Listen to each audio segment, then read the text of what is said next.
नमस्कार, तपाईँ अहिले हेर्दै हुनुहुन्छ समाचार पार्टी न्युज बुलेटिन। म प्रहलाद चन्द्र घिमिरे। आज मिति विक्रम सम्वत 2079 साल असार 1 गते बुधबार, इस्वी सम्वत सन् 2022 जुन 15 तारिक। आज मिथुन संक्रान्ति, विश्व अग्रज दुर्व्यवहार जागरुकता दिवस रहेको छ। सदाको झैं आज पनि हामी देश तथा विदेशका महत्त्वपूर्ण खबर, समाचार पार्टी हेल्थ टिप्स र समाचार पार्टी माइन्ड क्विज लगायत महत्त्वपूर्ण तपाईलाई काम लाग्ने हेर्नै पर्ने समाचारहरू, ब्रेकिङ न्युज, न्युज अपडेट अनि आज दिनभर कहाँ के हुँदैछ, शुभ बिहानीसँगै सम्पूर्ण जानकारी लिएर उपस्थित भइसकेका छौं। हामीलाई अन्तिमसम्म हेर्नुहोला। हाम्रो मेहनतका लागि यो भिडियोमा एउटा लाइक अवश्य गर्नुहोला। दर्शक महानुभाव, पल पलको न्युज अपडेटका लागि हाम्रो च्यानललाई सब्स्क्राइब गर्नुहोस् अनि नजिकै आउने बेल आइकनलाई क्लिक गर्नुहोला।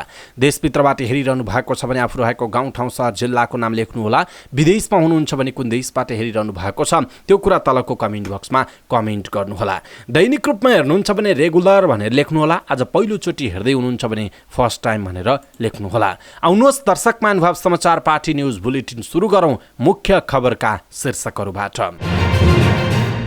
प्रधानमन्त्री देउबाको अमेरिका भ्रमणलाई शंकाको दृष्टिले नहेरिदिन परराष्ट्र मन्त्री नारायण खड्काको आग्रह। नेपाली भूभाग डुबानमा पर्ने गरी सीमा क्षेत्रमा भौतिक संरचना नबनाउन भारतलाई आग्रह। अमेरिकाद्वारा प्रस्तावित स्टेट पार्टनरशिप प्रोग्राम एसपीपी सम्झौता नेपाली सेनाको क्षमता वृद्धिका लागि मात्रै भएको नेपाली कांग्रेसका सांसद मीन विश्वकर्माको दावी। अमेरिकी एसपीपी सम्झौताले नेपाललाई सैनिक गठबन्धनतिर लैजाने संकेत गरेको नेकपा एमालेका सांसद भीम रावल आरोप। लुम्बिनी प्रदेशकी राज्य मन्त्री विमला ओली विरुद्ध जिल्ला प्रहरी कार्यालय घोराईमा उजुरी। प्रदेशहरूको बजेट आज आउँदै खर्च गर्ने नसक्ने प्रवृत्ति भने शंको जस्तै। कुन कुन प्रदेशले कस्तो ल्याउँदैछन् त बजेट, यसको बारेमा पुरै जानकारी। नेकपा एमालेको अवरोधपछि प्रतिनिधि सभाको बैठक स्थगित। नेकपा एमाले अनुशासन आयोगको बैठकमा घनश्याम भुसालमाथि कारबाहीको सिफारिस अनुमोदन। काठमाडौँ एयरपोर्टमा अब यात्रुले नाक छोप्नु नपर्ने संस्कृति, पर्यटन तथा नागरिक उड्डयन मन्त्री प्रेम आलेको भनाई। राति 12 बजे कुनै मान्छे आएर राजस्व हेरफेरमा चलखेल गर्यो भन्ने कुरा झुटो रहेको अर्थमन्त्री जनार्दन शर्माको स्पष्टोक्ति। संघीय र प्रदेश सभा चुनाव मक्सिरको पहिलो हप्तासम्म हुन सक्ने। वर्गीकरण नगर्ने कित्ता काट गरिएको जग्गा धितो राखेर अब ऋण नपाइने। निमावि तहको लिखित परीक्षाको नतिजा सार्वजनिक। अन्तर्वार्ता 21 गते हुने। तनहुमा चितुवाको आक्रमण बढ्दो, फेरि बालकको मृत्यु। शेयर बजार दोहोरो अङ्कले घट्दै 2000 बिन्दु भन्दा तल झर्यो। श्रीलङ्कामा कृषि उत्पादन बढाउन शुक्रबार पनि सार्वजनिक बिदा। मनिषाले एसएससी महिला टी20 च्याम्पियनशिप गुमाउने। समाचार पार्टी हेल्थ टिप्स अन्तर्गत आज हामी छाला चम्किलो बनाउन के खानेकुराहरू खाँदा फाइदा हुन्छ, स्वास्थ्यलाई लाभ हुन्छ, यसको विषयमा जानकारी दिनेछौँ अनि अन्तिममा समाचार पार्टी माइन्ड क्विज रहनेछ। हामीलाई अन्तिमसम्म हेर्नुहोला। परराष्ट्र मन्त्री डाक्टर नारायण खड्काले प्रधानमन्त्री शेरबहादुर देउबाको अमेरिका भ्रमणलाई शंकाको दृष्टिले नहेरिदिन आग्रह गर्नुभएको छ।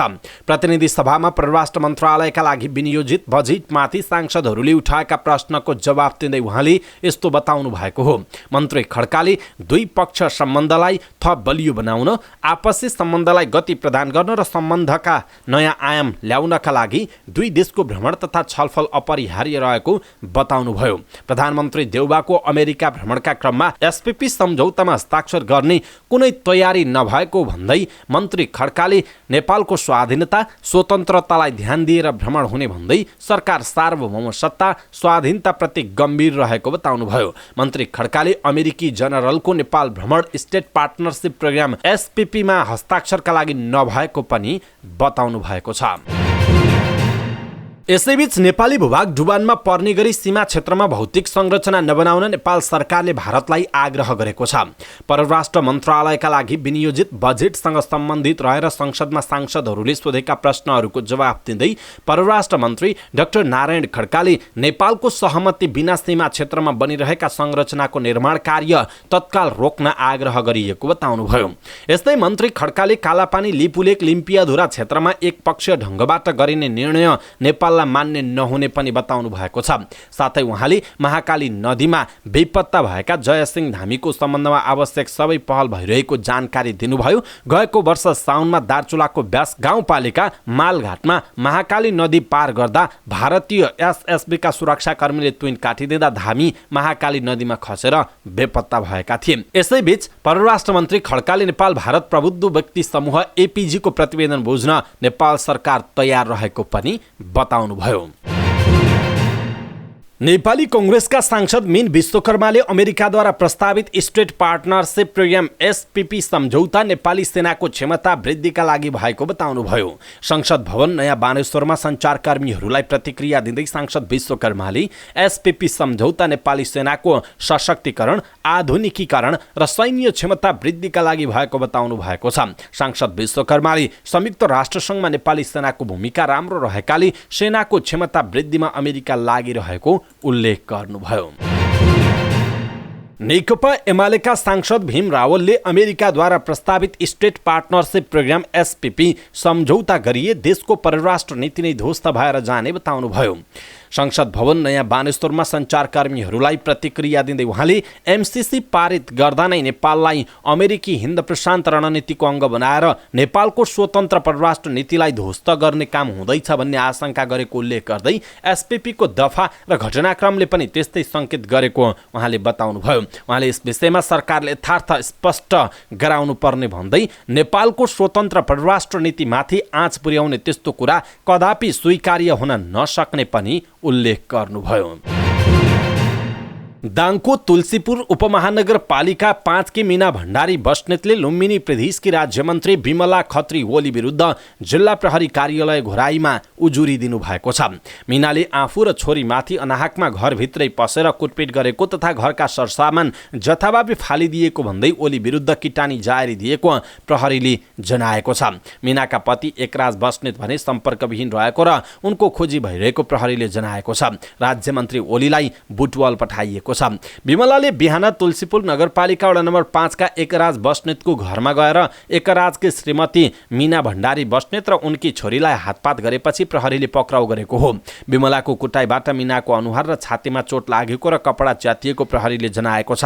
राज्यमन्त्री ओलीले एकराज बस्नेत आफ्नो श्रीमान रहेको दाबी गर्दै आफूहरूमाथि कुटपिट गरेको पीडित मीना भण्डारीको भनाइ छ। विमला एकराजको घरमा सुरक्षा गार्डसहित झण्डावाला गाडीमा पुग्नु भएको प्रहरीले जनाएको छ। विमलालाई प्रहरीको इलाका प्रहरी कार्यालयबाट बाहिर निकाल्दा पीडितका आफन्तले कारबाहीको माग गर्दै नाराबाजी गरेका थिए। दर्शक महानुभाव, देश र जनताको सुरक्षाका लागि र सेवा गर्छु भनेर देशको सरकारी तलब खाएर अथवा भनौँ सरकारी सेवा सुविधामा नै गएर जनताप्रति अथवा भनौँ एकजना महिलामाथि नै एकजना महिला राज्यमन्त्रीले आक्रमण गर्नु, कुटपिट गर्नु, यो घटनालाई तपाईँ के भन्नुहुन्छ?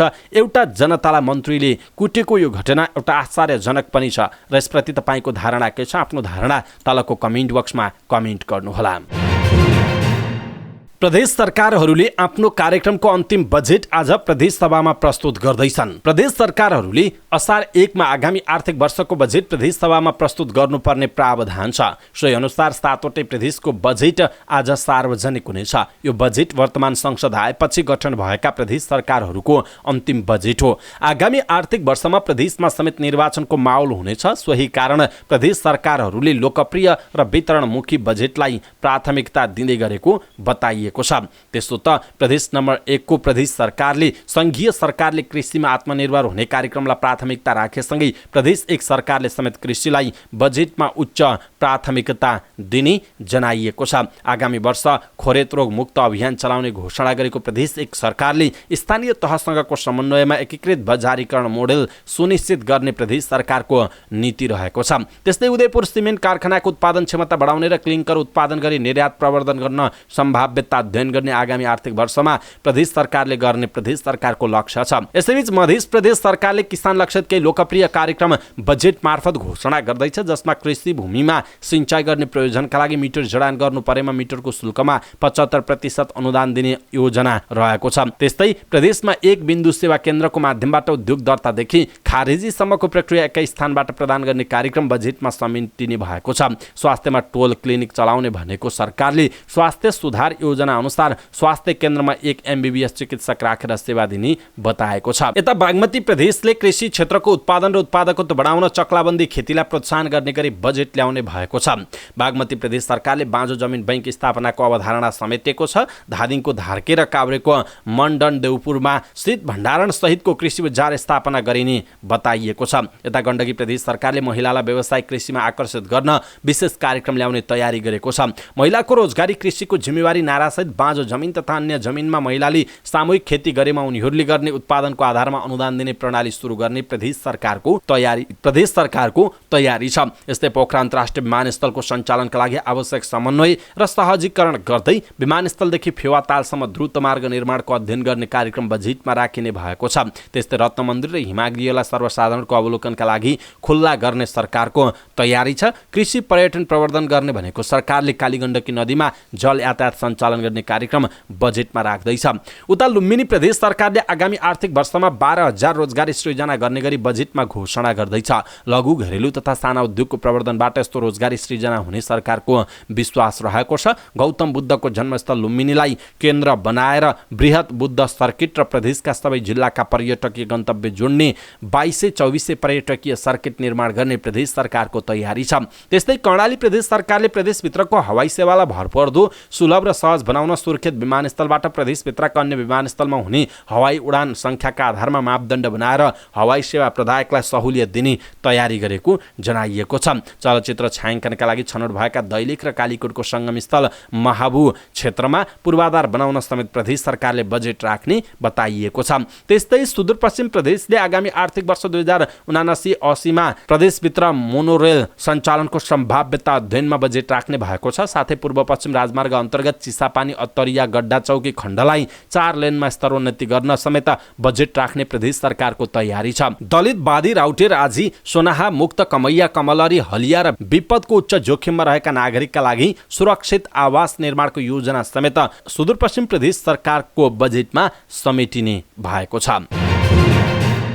प्रमुख प्रतिपक्ष दल नेकपा एमालेको अवरोधपछि प्रतिनिधि सभाको मंगलबारको बैठक स्थगित गरिएको छ। अर्थमन्त्री जनार्दन शर्माले बजेट बनाउँदा बाहिरी मानिसले राजस्वको कर हेरफेर गरेको आरोपबारे छानबिन गर्न संसदीय समिति गठन गर्न माग गर्दै एमालेले संसद बैठक अवरोध गरेको हो। एमाले प्रमुख सचेतक विशाल भट्टराईले अर्थमन्त्रीमाथि छानबिन गर्न संसदीय समिति गठन गर्नुपर्ने माग गर्नुभयो। त्यसपछि एमालेका सांसदहरू आफ्नो ठाउँबाट उठेर संसदमा अवरोध गरे। एमालेका सांसदहरूले अर्थमन्त्री शर्माको राजीनामाको पनि माग गरेका छन्। नेकपा एमालेको अनुशासन आयोगले स्थायी कमिटी सदस्य घनश्याम भुसाललाई कारवाही गर्न पार्टी कमिटीलाई पठाएको सिफारिस अनुमोदन गरेको छ। मंगलबार केन्द्रीय मुख्यालय च्यासलमा बसेको आयोगको पूर्ण बैठकले भुसालको अभिव्यक्ति कारवाही योग्य रहेको भन्दै यसअघि आयोगकै सचिवालयको निर्णयलाई अनुमोदन गरेको हो। पार्टी नेतृत्वबारे जस्तो अन्तर्वार्ता दिनुभयो त्यो कारवाही योग्य छ भन्ने सचिवालयको निर्णयलाई अनुमोदन गरिएको छ, आयोगका एक सदस्यले भनेका छन्। गएको जेठ 18 मा अध्यक्ष केशव बडालले अनुशासन आयोगको सचिवालय बैठक राखेर भुसाललाई पार्टी विधान बमोजिम कारवाही गर्न सिफारिस गर्नुभएको थियो। तर आइतबार एमालेको केन्द्रीय कार्यालय समिति र सोमबारको सचिवालय समितिको बैठकमा आयोगको सिफारिसको एजेन्डा बनेको थिएन। सचिवालय बैठक सकिएको भोलिपल्ट मंगलबार बसेको आयोगको पूर्ण बैठकले भने भुसाललाई कारवाही गर्न गरिएको सिफारिस अनुमोदन गरेको छ। भुसालले हिमालय टेलिभिजनसँगको एक अन्तर्वार्तामा स्थानीय तह निर्वाचनमा पार्टी हारको जिम्मेवारी अध्यक्ष केपी शर्मा ओलीले लिनुपर्ने अभिव्यक्ति दिनुभएको थियो। संस्कृति पर्यटन तथा नागरिक उड्डयन मन्त्री प्रेमबहादुर आलेले अब त्रिभुवन अन्तर्राष्ट्रिय विमानस्थलमा यात्रुले नाक छोपेर हिँड्नु नपर्ने बताउनु भएको छ।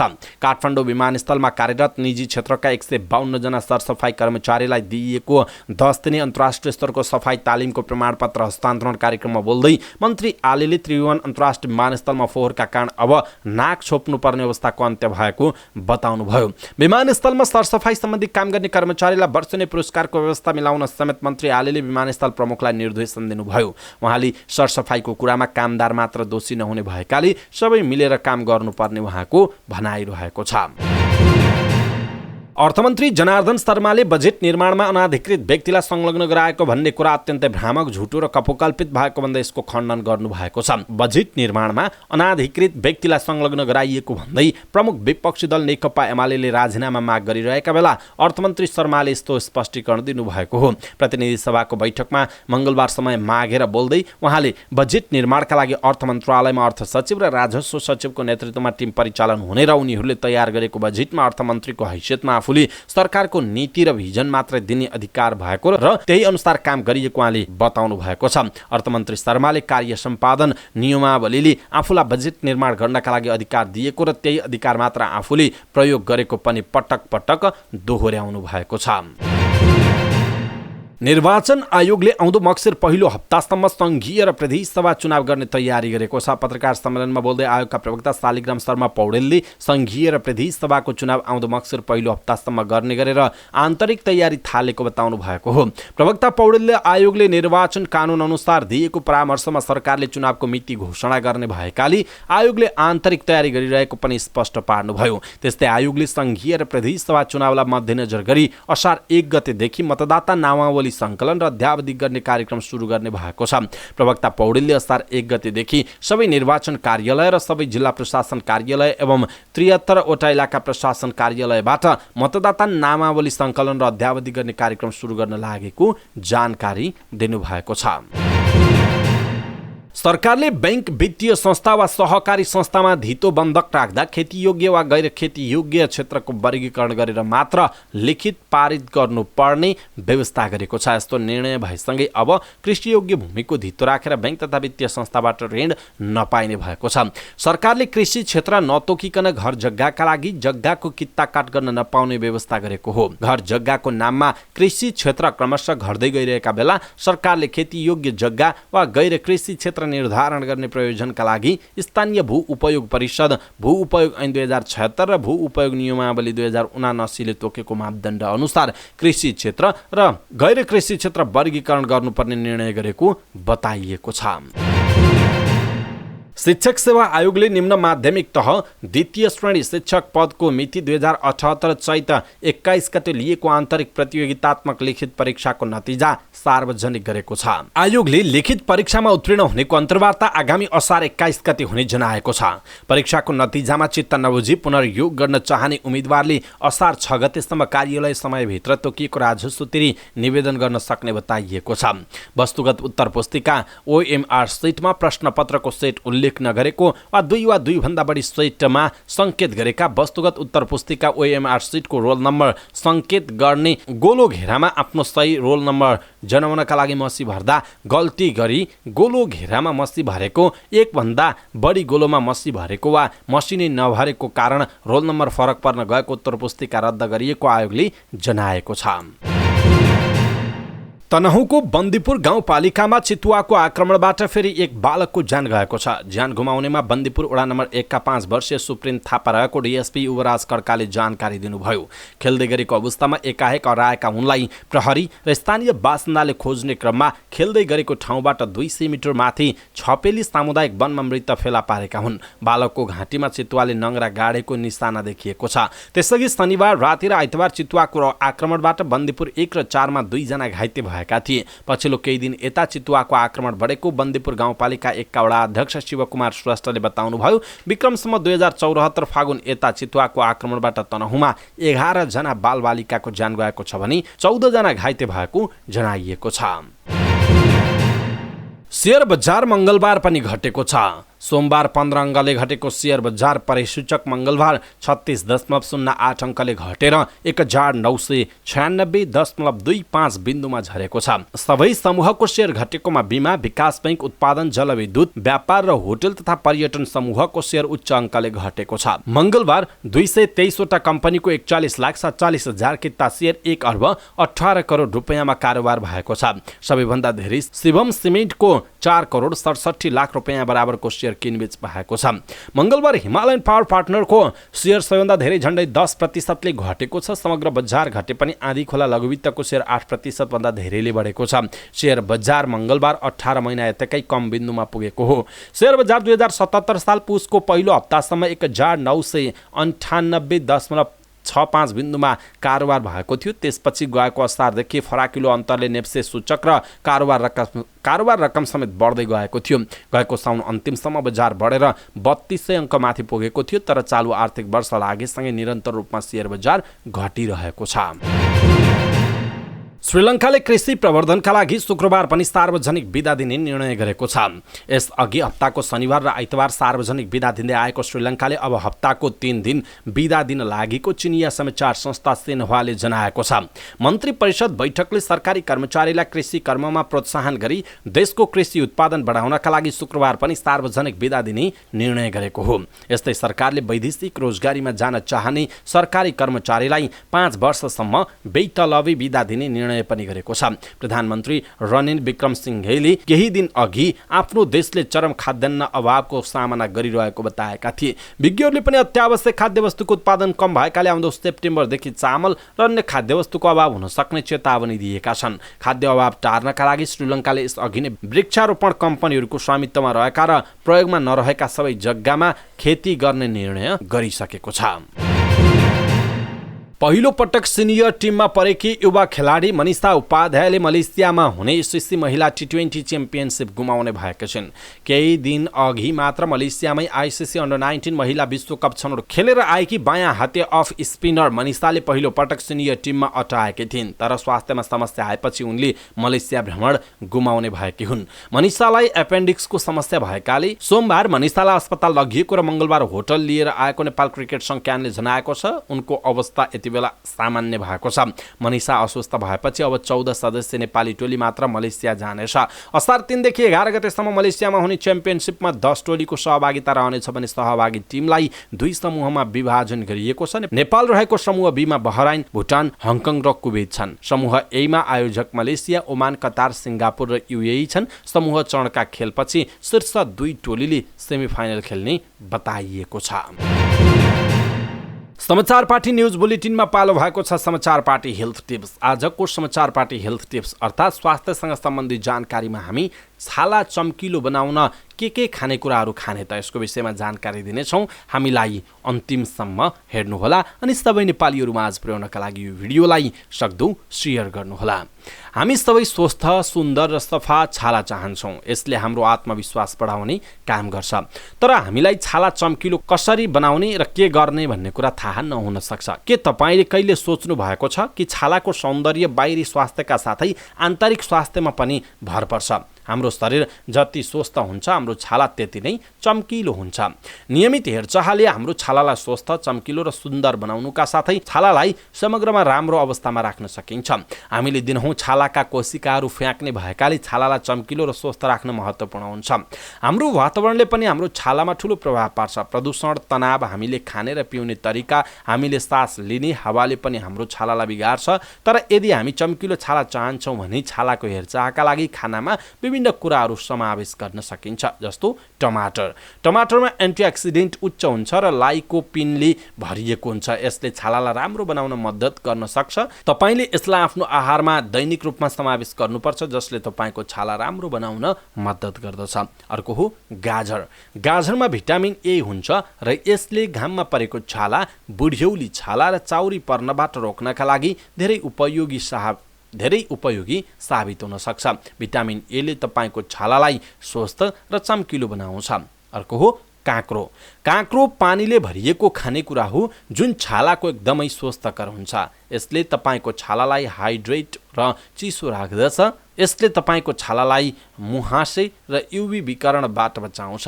यसले छालालाई चाउरी पर्नबाट पनि बचाउँछ र छालालाई कडा बनाउँछ। यसले छालाका कोशिकाहरूलाई क्षति हुनबाट समेत जोगाउँछ। अर्को हो चुकन्दर। यदि तपाईँ स्वस्थ र सफा छाला चाहनुहुन्छ भने बैजनी र गाढा गुलाबी रङको तरकारी धेरै लाभदायक साबित हुन सक्छ। यसमा vitamin A, vitamin E, calcium र म्याग्नेसियम प्रचुर मात्रामा पाइन्छ र अर्को हो पालक। हरियो सागसब्जीमा प्रशस्त मात्रामा पोषक तत्त्व पाइन्छ जसले स्वास्थ्यलाई बढावा दिन्छ। यो तपाईँको छालालाई बचाउन र छालाको चमक बढाउनका लागि धेरै महत्त्वपूर्ण छ। यसको एन्टिअक्सिडेन्ट गुणले धेरै प्रकारका छाला सम्बन्धी समस्याहरूबाट बचाउन उपयोगी हुन्छ। दर्शक महानुभाव, आज हामीले यहाँहरूलाई चम्किलो छाला बनाउनका लागि अथवा भनौँ छाला चम्किलो बनाउनका लागि के खानेकुराहरू खाने यसको विषयमा जानकारी दियौँ। तपाईँलाई कस्तो लाग्यो आफ्नो धारणा तलको कमेन्ट बक्समा कमेन्ट गर्नुहोला अनि सबै नेपालीहरू माझ पुर्याउनका लागि यो भिडियोलाई सक्दो सेयर गर्न नबिर्सिनुहोला।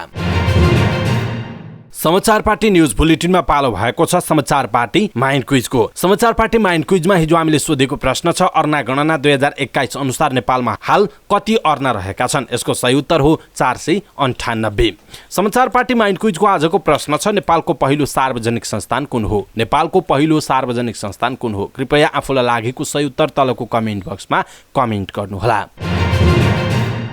अवस्था दर्शक महानुभाव, आजका महत्त्वपूर्ण समाचार ब्रेकिङ न्युज अपडेटहरू यति नै। हामीले प्रस्तुत गरेका समाचारहरूप्रति तपाईँको धारणा के छ? आफ्नो धारणा तलको कमेन्ट बक्समा कमेन्ट गर्नुहोला। हाम्रो मेहनतका लागि यो भिडियोमा एउटा स्थान लाइक अवश्य गर्नुहोला। दर्शक महानुभाव, पल पलको न्युज अपडेटका लागि हाम्रो च्यानललाई सब्स्क्राइब गर्नुहोस् अनि नजिकै आउने बेल आइकनलाई क्लिक गर्नुहोला। पल पलको न्युज अपडेटका साथ फेरि हाम्रो भेट हुनेछ। तपाईँ समाचार पार्टी हेर्दै गर्नुहोस्। नमस्कार।